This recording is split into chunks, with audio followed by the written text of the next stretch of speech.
अरे सर के लिए एक नहीं चेयर। नहीं आप प्लीज प्लीज प्लीज मेरे को बैठना ही नहीं सर इस कोर्ट में को बोलना एक चेयर लेके आओ।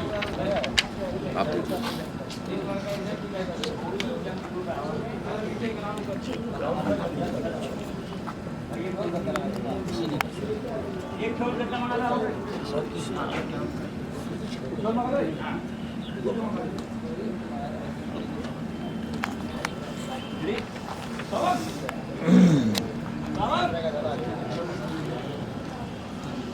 अरे मेकअप दादा कहाँ है? मक्कारी दिखा के पड़ेला। तू क्या समझ रहा कि एगो फाइल बना के हमार रुपया एसपी साहब कहता है जब कानून के डंडा चली ना मंत्री तो तुम्हारी शाम दाम दंड सब धरल के धरल रह जाए।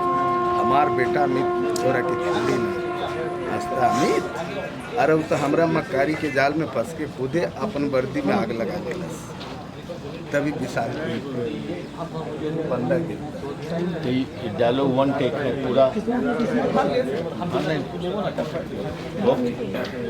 इतना वन शॉट है ना। हाँ देख लेते हैं इसको। एक चेयर दो और तोहरा लेखा देशद्रोही गद्दार नेता से और उम्मीद